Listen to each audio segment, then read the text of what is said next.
दोस्तों, क्या आपको पता है कि इंडिया के टॉप 10 बिलियनर्स में 5 लोग गुजरात से बिलोंग करते हैं। रिलायंस, अदानी और विप्रो सहित निरमा, सिम्फनी, पार्ले और एशियन पेंट जैसी बड़ी बड़ी कंपनीज भी गुजरात से ही बिलोंग करती हैं। गुजराती या मारवाड़ी देश की टोटल पॉपुलेशन में सिर्फ 5% कंट्रीब्यूट करते हैं, लेकिन देश का 50% वेल्थ इन्हीं के पास है। चलो इंडिया की बात हटा भी दें तो बाकी के देशों में भी ये कुछ इसी तरह की कहानी लिखते नजर आते हैं। जिस देश में जाते हैं वहाँ इतने अमीर बन जाते हैं कि गवर्नमेंट को चिंता सताने लगती है।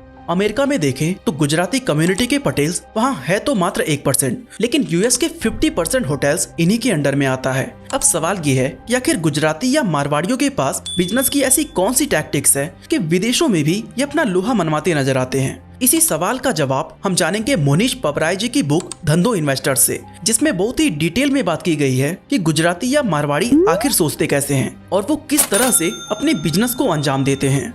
दोस्तों, समय से थोड़ा पीछे जाकर देखें तो पता चलता है कि 1972 से पहले पटेल बिरादरी के लोग ईस्ट अफ्रीका के एक देश युगांडा में व्यापार किया करते थे। धीरे धीरे वो वहाँ के बड़े बिजनेसमैन बन गए, जिसे देख युगांडा के डिक्टेटर को चिंता सताने लगी कि ये उनके देश का पैसा लेकर बाहर जा रहे हैं। ऐसे में उसने सारे पटेल्स को युगांडा में व्यापार करने से मना कर दिया और उनकी सारी प्रॉपर्टी को हड़प के उन्हें देश से बाहर जाने का रास्ता दिखा दिया। ऐसा होने पर कुछ लोग वापस भारत आ गए, जबकि कई लोग सेटल होने के लिए अमेरिका पहुंचे। अब पटेल्स ज्यादा पढ़े लिखे तो थे नहीं और उनकी इंग्लिश भी टूटी फूटी थी। ऐसे में उन्हें कोई व्हाइट कॉलर जॉब तो मिलने से रही। उसी दौरान उन्होंने देखा कि अमेरिका का अरब देशों के साथ कुछ मतभेद चल रहा है, जिसके चलते वहां ऑयल प्राइसेस बहुत ज्यादा बढ़ गए थे। लोग ट्रैवल करना काफी हद तक कम कर चुके थे। ऐसे में इसका नेगेटिव इम्पैक्ट पड़ा यूएस के मोटल बिजनेसेस पर। अब जो लोग मोटल्स को नहीं जानते उन्हें बता दें कि हाईवे पर ठहरने के लिए जो गेस्ट हाउस या होटल्स मौजूद होते हैं उन्हें अमेरिका में मोटल्स कहा जाता है। अब जैसा कि लोग घूमना फिरना कम कर चुके थे तो मोटल्स में भी उनका ठहरना काफी कम हो गया, जिस वजह से ये बिजनेस लॉस में जाने लगा और मोटल्स ऑनर दिवालिया हो गए। दिवालिया होने के बाद इन पर बैंक्स का कब्जा हो गया और वो बहुत ही कम प्राइस पर इसकी ऑक्शनिंग करने लगे। अब अच्छी बात ये थी कि जो लोग उन मोटल्स को खरीदना चाहते थे उन्हें बैंक्स की तरफ से 90% तक का लोन दिया जा रहा था। उसी दौरान पटेल्स जो अभी अभी यूएस में आए थे और काम पर रहने की जगह की तलाश में थे, उनकी नजर इन मोटल्स के बिजनेस पर पड़ी। अब उन्होंने देखा कि उनके फैमिली के रहने के लिए उन्हें घर की सख्त जरूरत है। साथ ही जब अरब देशों से कॉन्फ्लिक्ट कम होगा और ऑयल का प्राइस ड्रॉप होने लगेगा तब वापस से इन मोटल्स बिजनेस को हाइक मिलेगी। ऐसे में क्यों ना इन बिजनेस में इन्वेस्ट किया जाए। अब बस बारी थी तो पैसे का इंतजाम करने की। वहीं जब उन्हें युगांडा से निकाला जा रहा था तो उन्होंने काफी चालाकी दिखाई थी और अपने पैसे से गोल्ड खरीदकर उसे चोरी छुपे यूएस ले आए थे। उन्होंने उन गोल्ड्स को बेचकर 10% का इंतजाम किया और बाकी का 90% तो उन्हें बैंक से मिल ही रहा था। ऐसे में बहुत ही आसानी से उन्होंने इन मॉडल्स को खरीद लिया। मॉडल्स खरीदने के बाद उन्होंने 2 से 3 रूम अपनी फैमिली के लिए रखे और बाकी को गेस्ट के लिए छोड़ दिया। दोस्तों, मोटल्स बेसिकली 10 से 20 कमरों के होते हैं और उनके मेंटेनेंस के लिए आमतौर पर 5 से 10 एम्प्लॉयज की जरूरत पड़ती है। ऐसे में पटेल्स ने सोचा कि वो इतने सारे स्टाफ्स को रख कर करेंगे क्या, और क्योंकि मोटल अभी चल भी नहीं रहे थे तो उनकी सैलरी देना भी मुश्किल होता, इसलिए उन्होंने सबको काम से निकाल दिया और अपने सभी घर वालों को उनकी जगह काम पर लगा दिया। यानी घर में ही कोई रिसेप्शनिस्ट बन गया, कोई सफाई का काम करने लगा तो कोई लॉन्ड्री का। धीरे धीरे जब वहाँ की सिचुएशन नॉर्मल हुई तो लोग बाहर निकलने लगे और मोटल्स में उनका आना जाना बढ़ गया। अब क्योंकि घर के ही लोग उन मोटल्स के स्टाफ का काम कर रहे थे, इसलिए पटेल्स ने बहुत ही चीप रेट पर लोगों को रूम्स देना शुरू कर दिया। इनका प्राइस इतना कम था कि आसपास के मोटल्स उन्हें कॉम्पीट नहीं कर पा रहे थे, और करते भी कैसे, क्योंकि उन्हें हर महीने अपने स्टाफ्स को सैलरी जो देनी होती थी। कम प्राइस की वजह से पटेल्स के मोटल्स खूब ज्यादा फेमस होने लगे। इसके बाद इन्होंने पैसे जमा करके बड़े बड़े होटल्स को खरीदना शुरू कर दिया और देखते ही देखते ये यूएस के 50% होटल्स के मालिक बन गए। दोस्तों, ये तो हुई पटेल्स के होटल ऑनर बनने तक की कहानी। आइए अब इस कहानी से इंस्पायर्ड धंधो यानी कि बिजनेस के 6 ऐसे रूल्स को जानते हैं जो किसी भी अच्छे बिजनेस को आइडेंटिफाई करने में आपकी बहुत ही मदद कर सकते हैं, और इनकी मदद से आप भी पटेल्स की तरह एक सक्सेसफुल बिजनेसमैन बन सकते हैं। Rule number 1, buy existing businesses. दोस्तों, धंधो फ्रेमवर्क का पहला रूल है कि आप किसी ऐसे बिजनेस में इन्वेस्ट करें जो पहले से बना बनाया हो, क्योंकि किसी भी नए बिजनेस को स्टार्ट करने में बहुत ज्यादा टाइम और एफर्ट लगता है और उसमें बहुत सारे पैसे भी इन्वेस्ट करने पड़ते हैं। अगर आप इतना एफर्ट और पैसा लगा भी देते हो तो इसकी कोई गारंटी नहीं है कि वो बिजनेस सक्सेसफुल होगा ही।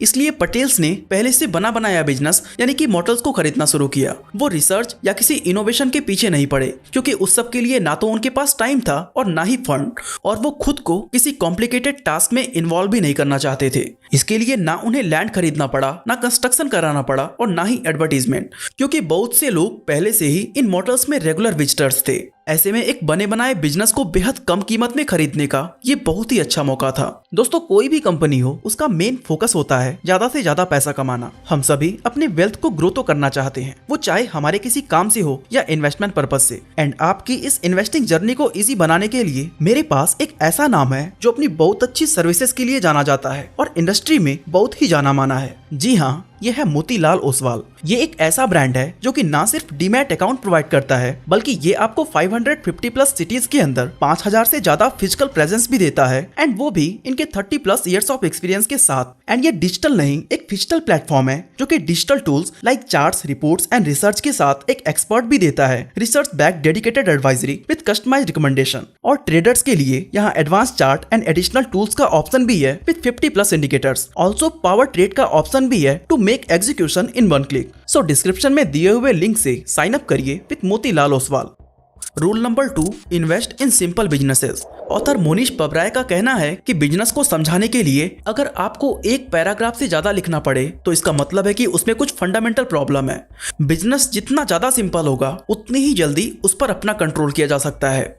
इसका एडवांटेज ये है कि सिंपल बिजनेसेस के इंट्रिंसिक वैल्यू निकालना बहुत ही ज्यादा आसान होता है। इसमें बस आपको कितनी अर्निंग हो रही है और कितना खर्च हो रहा है इसके बीच का डिफरेंस निकालना होता है, और इसी से पता चलता है कि बिजनेस में प्रॉफिट है या लॉस। ये बिजनेस के उन सीक्रेट्स में से एक है जो गुजराती और मारवाड़ी के व्यापार को लॉन्ग टर्म में मोटा प्रॉफिट जनरेट करके देता है। इसलिए वो कभी भी किसी भी कंपनी या एसेट्स को उसकी प्राइस के अकॉर्डिंग नहीं, बल्कि उसकी इंट्रिंसिक वैल्यू के अकॉर्डिंग खरीदते हैं। ऐसे में अगर मान लो कि किसी बिजनेस की इंट्रिंसिक वैल्यू 100 रुपए है, लेकिन मार्केट में वो 110 रुपए में मिल रहा है, तो पटेल्स उसे कभी भी हाथ नहीं लगाते। इसकी जगह वो दूसरे बिजनेस को देखेंगे या उस वक्त तक वेट करेंगे जब तक कि उसकी प्राइस ड्रॉप होकर लगभग 60 या 70 रुपीज के अराउंड ना आ जाए। मॉडल्स के पास्ट रिकॉर्ड को देखकर उन्हें अंदाजा हो गया था कि रिसेशन की वजह से इसे एक्चुअल वैल्यू से बहुत ही कम पर बेचा जा रहा है। इसलिए उन्होंने फौरन ही उसे खरीद लिया ताकि फ्यूचर में अच्छा प्रॉफिट कमाया जा सके। Rule number 3, invest in low risk and high uncertainty business. दोस्तों, गुजराती या मारवाड़ी ज्यादातर लो रिस्क और हाई अनसर्टेनिटी वाले बिजनेस में इन्वेस्ट करते हैं, क्योंकि लॉन्ग टर्म में उन्हीं बिजनेस से प्रॉफिट होता है जिसकी डिमांड लंबे समय तक हो। ऐसा ना हो कि आज तो आपको भरपूर फायदा हो रहा है, लेकिन 1 से 2 साल बाद आपको धंधा बदलना पड़ जाए। दुनिया के सबसे सक्सेसफुल इन्वेस्टर वॉरेन बफेट का भी यही कहना है कि हमें ऐसे बिजनेस में इन्वेस्ट करना चाहिए जिसका रेट ऑफ चेंज काफी स्लो हो। For example, Coca Cola, Apple या मैकडोनल्ड, ये ऐसे ब्रांड्स हैं जो सदियों से चले आ रहे हैं। हम सभी जानते हैं कि ये आगे भी सालों तक चलते रहेंगे। लेकिन दूसरी तरफ देखें तो बहुत सी ऐसी सॉफ्टवेयर और टेक्नोलॉजी कंपनीज हैं जिनका रेट ऑफ चेंज काफी हाई होने की वजह से आज उनका कुछ अता पता नहीं है, जैसे कि ब्लैकबेरी, जेरोक्स और कोडक। इस तरह के और भी कई नाम हैं जो एक समय लोगों की पहली पसंद हुआ करते थे, लेकिन आज इनका नाम भी सुनने को नहीं मिलता। इसलिए हमें एक ऐसे बिजनेस में पैसे लगाना चाहिए जो रातों रात बदल ना जाए। Rule number 4, focus on arbitrage.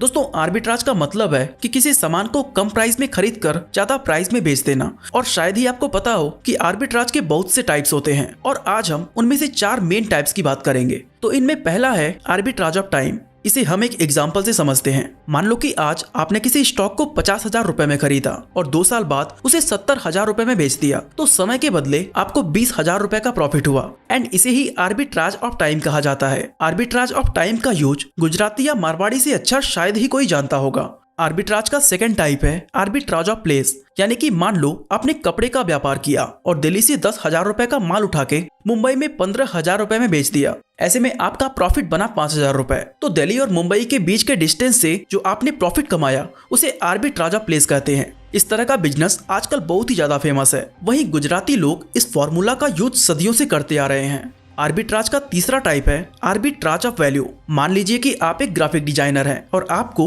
एक कंपनी की तरफ से सोशल मीडिया पोस्ट डिजाइन करने का काम मिलता है। इसके लिए आप 200 रुपए की कोई प्रीमियम इमेज या टेम्पलेट खरीदते हैं। और अपना कुछ समय लगाकर एक बेहतरीन सा पोस्ट बनाते हैं और कंपनी को देते हैं, जिसके लिए कंपनी आपको 500 रुपए पे करती है। तो यहाँ आपका खर्च तो सिर्फ 200 रुपए है, लेकिन आपने जो वैल्यू क्रिएट की है उससे पोस्ट का प्राइस इंक्रीज होकर 500 हो गया। इसी को आर्बिट्राज ऑफ वैल्यू कहा जाता है। इस तरह का बिजनेस आपने मार्केट में बहुत देखा होगा, जैसे कि एक मेहंदी आर्टिस्ट 10 रुपए के मेहंदी के कोन से 200 रुपए की वैल्यू जनरेट कर सकती है, या एक फैशन डिजाइनर जो 1000 रुपए के फैब्रिक से 5000 रुपए की वैल्यू का ड्रेस बना सकता है। अब आर्बिट्राज का फोर्थ टाइप है धंधो आर्बिट्राज। इसके अकॉर्डिंग आपको कोई भी एसेट तभी खरीदना चाहिए जब उसकी प्राइस एक्चुअल वैल्यू से कम हो चुकी हो, ताकि उसके लिए हमें कम से कम पे करना पड़े और बाद में जब ये अपने नॉर्मल रेट पर आ जाए तो इसे बेचकर प्रॉफिट कमाया जा सके। इसे आप रियल एस्टेट से समझ सकते हैं कि जब प्राइस ड्रॉप होता है तो स्मार्ट एजेंट प्रॉपर्टी खरीद कर रख लेते हैं और कुछ समय बाद जब मार्केट वापस से स्टेबल होती है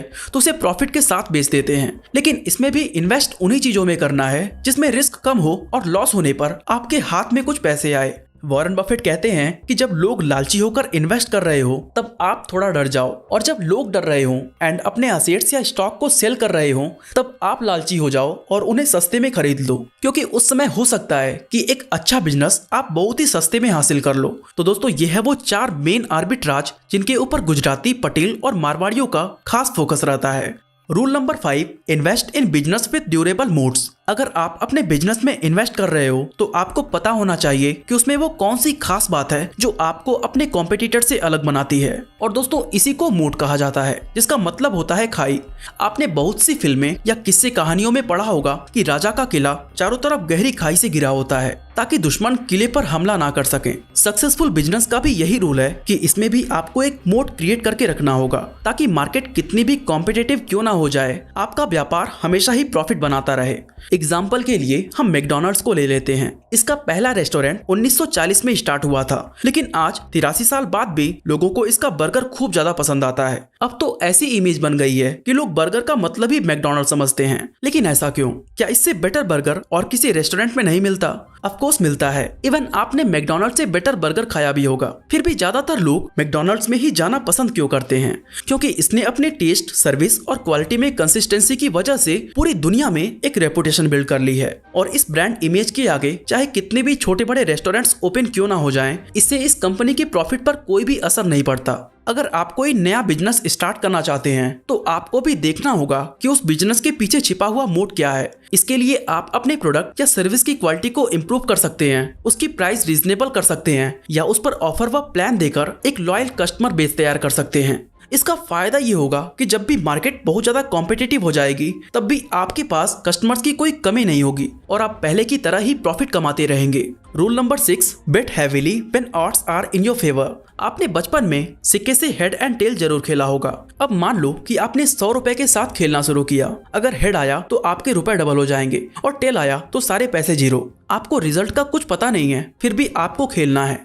ऐसे में हमें कितने की बेट लगानी चाहिए? ऑथर इस प्रॉब्लम को सॉल्व करने का एक फॉर्मूला बताते हैं जिसे कैली फॉर्मूला का नाम दिया गया है। इसके अकॉर्डिंग आपको अपने 100 रुपए में सिर्फ 20 रुपए ही सिंगल बेट में लगाने चाहिए, और यही काम बड़ी बड़ी कंपनीज भी करती हैं। उनके पास जितने पैसे होते हैं उनमें से अराउंड 20% वो नए प्रोडक्ट की रिसर्च एंड डेवलपमेंट में खर्च करती हैं, क्योंकि मान लो कि अगर वो फेल हो गया तो इनका सिर्फ 20% ही लॉस होगा और बाकी के 80% सेफ रहेंगे। लेकिन अगर नया प्रोडक्ट सफल हो गया तो उनका प्रॉफिट डबल होते देर नहीं लगेगी। दोस्तों पटेल्स ने भी कुछ ऐसा ही किया। रिसेशन के टाइम पर जब मॉडल्स सस्ते मिल रहे थे और बैंक्स 90% का लोन दे रही थी, तब उन्होंने उस अपॉर्चुनिटी को हाथ से जाने नहीं दिया, क्योंकि उन्हें पता था कि उनका लॉस सिर्फ 10% होगा। वहीं अगर वो इसमें सफल हो जाते हैं तो लाखों करोड़ों का प्रॉफिट होगा। उस समय ऑड्स उनके फेवर में थे और जैसा कि उन्होंने प्लान किया था, आगे जाकर मॉडल बिजनेस से उन्हें अच्छा खासा प्रॉफिट हुआ, जिससे वो ना सिर्फ एक अच्छी लाइफ गुजार सके बल्कि आज अमेरिका के आधे मॉडल्स के मालिक बन गए।